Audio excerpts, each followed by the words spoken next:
Ustadz, saya nggak ngambil riba, tapi SK kepegawaian saya dipinjem sama saudara saya buat ngambil riba. Saya kena dosanya nggak Ustadz? Kena dosanya.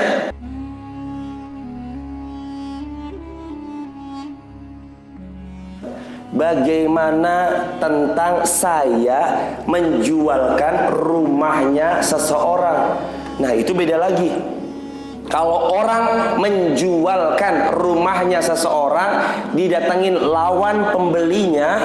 Kalau pihak pertama sudah bilang, Pak, kalau Bapak berhasil menjualkan dengan harga 1 miliar, Bapak dapat komisi dari saya 1%-nya. Oh iya, baik. Kalau kita markup, kita dosa karena sudah dapat biaya operasional di awal akadnya oleh beliau. Kecuali beliau mengutarakan, dari saya 1 miliar. Bapak mau jual berapa, terserah Bapak. Akad di awal itu menentukan jalan selanjutnya, hadirin jamaah sekalian. Kalau kita menjualkan rumah seseorang, tanya akadnya kayak gimana nih di awal. Anda menyerahkan sepenuhnya, harga saya markup berapapun, itu keuntungan yang saya miliki nanti. Atau saya tidak markup, tapi dari Anda dapat 2 sampai katakanlah 3%. Itu lagi-lagi kembali pada kesepakatan di muka. Tapi hadirin jamaah sekalian, kalau bisa dalam sekali pertemuan, tuntasin seketika. Khiyar dalam Islam ada 3. Ini maksud tuntasin itu begini nih. Khiyar pertama namanya khiyar majlis. Pertama, khiyar itu apa sih? Khiyar itu usaha atau upaya untuk memilih yang terbaik dalam transaksi jual beli. Itu khiyar. Yang pertama, khiyar majlis. Yang kedua, khiyar syurut. Yang ketiga ada namanya khiyar aib. Khiyar aib. Kita rincikan contohnya satu persatu. Khiyar majlis ini yang saya anjurkan tadi adalah usaha memilih yang terbaik dari transaksi jual beli yang dilakukan seketika di tempat itu. Ada penjual, ada pembeli selama dalam satu majlis. Itu namanya khiyar majlis. Saya datang kepada Pak Joko. Pak Joko, saya beli mobilnya begini. Sebentar ya Pak Joko, saya mikir-mikir dulu.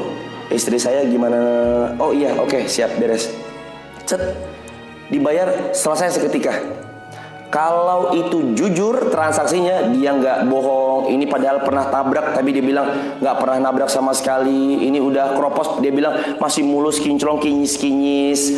Itu tuh yang kayak gitu tuh, insya Allah kalau jujur diridhoi oleh Allah. Tapi kalau berbohong, dapat murkanya Allah si penipunya. Rasulullah SAW bersabda, man ghasyana falaysa minna. Siapa yang menipu, maka dia bukan dari golongan kami. Atau siapa yang berbuat curang, dia bukan dari golongan kami. Khiyar majlis. Jadi hadirin sekalian, selama orang selagi kita bertransaksi, kalau bisa khiyar majlis, langsung di majlis itu selesai. Ini khiyar syurut dalam Islam juga boleh. Apa khiyar syurut? Khiyar transaksi jual beli, upaya memilih yang terbaik dalam transaksi jual beli, manakala terdapat syarat di dalamnya, barang yang dibeli boleh dikembalikan. Saya beli sofa ke Pak Joko. Pak Joko beli sofa atau beli mobil, lanjutin kisah yang tadi. Beli mobil Pak Joko, saya pilihnya warna hitam.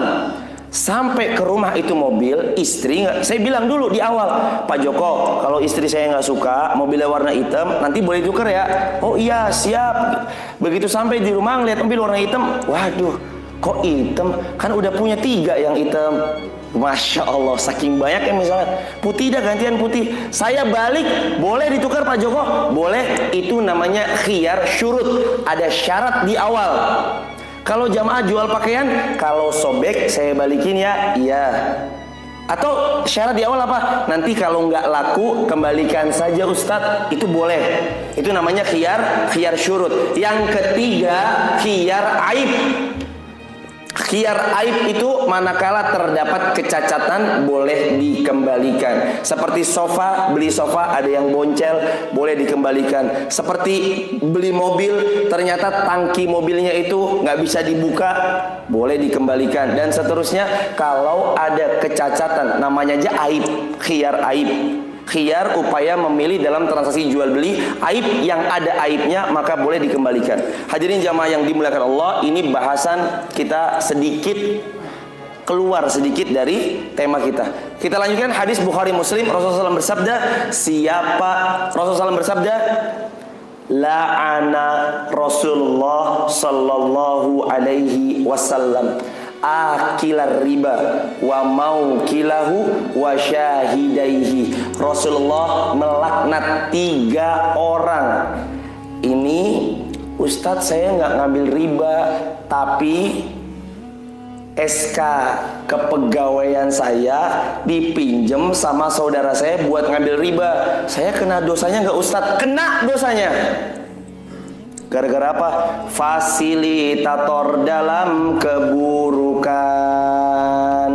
Rasulullah bersabda, man sanna fil Islam sunnah sayyi'ah, siapa yang memulai memfasilitasi sunnah sayyi'ah, sunnah yang buruk, dia panen dosa sebagaimana orang yang melakukan hal tersebut.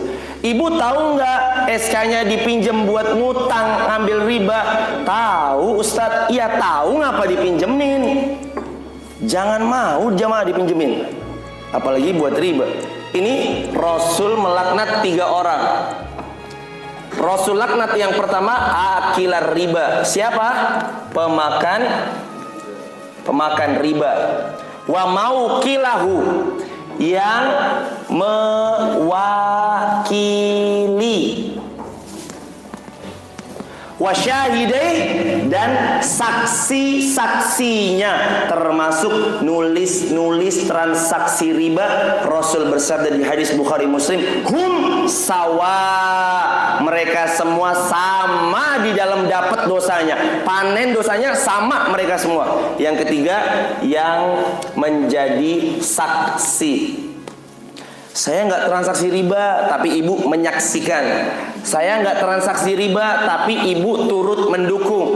Saya kerjanya Ustadz, saya itu di bank itu, di lembaga keuangan yang riba itu, saya kerjanya cuma parkir, sini, kiri, ya terus, bla bla bla bla bla bla.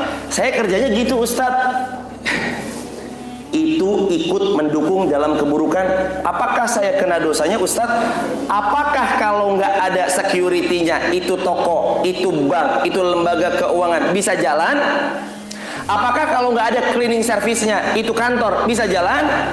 Nggak bisa, kotor, malu, nggak buka kantornya. Anda turut andil mensupport kejahatan, Anda juga dapat panen dosa di dalamnya. Maka yang sedang bekerja di tempat itu, kami berdoa pada Allah, semoga Allah bukakan hati, menerima hidayah, agar nanti kiranya hadirin jamaah sekalian, sekarang kalau masih ada cicilan yang ribawi, bermohon pada Allah, perbanyak istighfar, perbanyak minta ampun pada Allah, dan cukup, ya Allah, ini terakhir buat saya. Besok jangan ngulangin lagi. Kalau besok ketagihan, nah itu namanya belum bertaubat. Hadis riwayat Al-Hakim, ancaman selanjutnya hadirin jamaah sekalian, 1 dirham riba. Dosanya lebih berat atau semisal dengan menzinahi ibu kandung sendiri.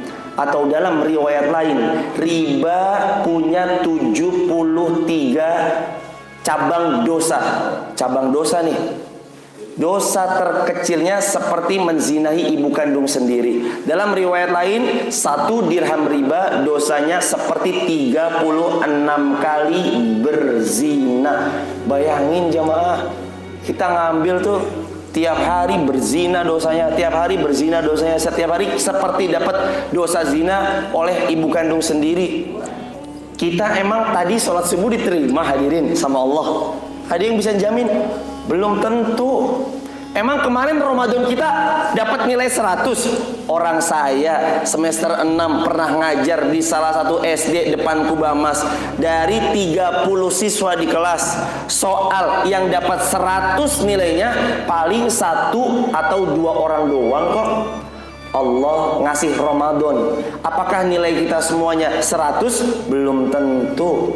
Boleh jadi cuma 2, boleh jadi cuma 30, boleh jadi cuma 40, atau boleh jadi 0 nilai kita nggak diterima sama sekali Ramadan kemarin. Terus apa yang membuat aman? Tiap hari dapat dosa seperti zina, seperti zina, seperti zina, seperti zina. Nauzubillahi min dzalik. Hadirin jamaah sekalian yang dimuliakan Allah.